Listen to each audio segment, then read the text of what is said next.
എവിടെയെങ്കിലും കണ്ടിട്ടുണ്ടോ ഈ രൂപ?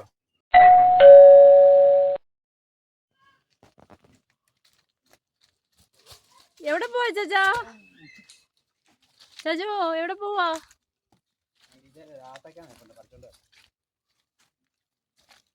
നോക്കി വെച്ചിരുന്ന പഴുത്ത് നിൽക്കുക, പഴുത്ത് നിൽക്കുക. അത് ഇത് പറിക്കാം, നമുക്കത് പറിച്ചോണ്ട് വരാം.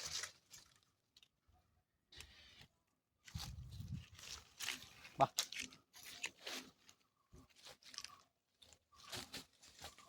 ഹലോ ഗായ്സ്, ഇന്ന് നമ്മുടെ പറമ്പിൽ നിന്ന് കിട്ടിയ ഒരു ആത്തക്കായ ഉണ്ടാവുന്നത്. ആത്തക്കായ, ഈ സാധനത്തിനെ നിങ്ങളുടെ നാട്ടിൽ എന്തോ പറയുന്നത് അറിയത്തില്ല, എനിക്കറിയത്തില്ല. ഇത് ആത്തക്കായ എന്ന് പറയും. അപ്പോൾ പത്തനംതിട്ടക്കാരൊക്കെ ആത്തക്കായ എന്ന് പറയും. പത്തനംതിട്ടയിൽ തന്നെ ഇനി വേറെ വല്ലതും പറയുമ്പോൾ ഇല്ലയോ നമുക്കറിയത്തില്ല. ഇത് ആത്തക്കായ എന്ന് പറയും. നമ്മുടെ പറമ്പിൽ നല്ല വിളഞ്ഞ് പാകമായിട്ട് നല്ല പഴുത്ത് നിൽക്കുക. കാരണം സാധാരണ ഇങ്ങനെ പഴുത്തതൊന്നും നമുക്ക് അങ്ങനെ കിട്ടത്തില്ല. പഴുത്ത് തന്നെ നിൽക്കുന്നത്. നമ്മൾ പൊതിഞ്ഞൊന്നും ഇല്ലായിരുന്നു, എങ്കിലും അത് ഒരു കിളി പോലും കൊത്താതെ നമുക്ക് കിട്ടിയ സാധനം. അപ്പം ഇതാണ് ആത്തക്ക. ഇതിൻ്റെ വളരെ ടേസ്റ്റി ആയിട്ടുള്ളൊരു പഴമായത്. നല്ല മാതളമുള്ള, ഇങ്ങനെ പൊളിച്ച് കഴിഞ്ഞാൽ ഒരുപാട് കുരുക്കളും, പിന്നെ നല്ല ഒരു തരിയായിട്ട് ഇതിൻ്റെ ഒരു ക്രീമി സ്റ്റൈലിൽ എൻ്റെ ഇത് വരും. നല്ല അടിപൊളിയാണ്, നല്ല രുചിയുള്ള സാധനമാണ്. എനിക്ക് ഭയങ്കര ഇഷ്ടമുള്ള സാധനമാണ് ഇത്. എവിടെ കിട്ടിയാലും ഞാൻ പറിച്ച് കഴിക്കും.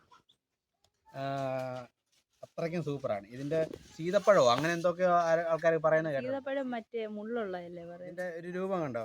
ഈ ഏകദേശം ഇതിൻ്റെ എല്ലാം രൂപം എന്ന് പറഞ്ഞാൽ നിങ്ങൾ ശ്രദ്ധിച്ചിട്ടുണ്ടോ? ഇതിൻ്റെ രൂപം കണ്ടോ? എവിടെയെങ്കിലും കണ്ടിട്ടുണ്ടോ ഈ രൂപം? ആ രൂപം കണ്ടപ്പോൾ ഒരു ഹാർട്ടിൻ്റെ രൂപം പോലെ തോന്നി. അപ്പം ഇതിന് നിങ്ങളുടെ നാട്ടിൽ എന്തുവാ പറയുന്നതെന്ന് പറയുക.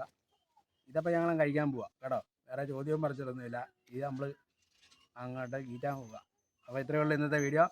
Thank you for watching.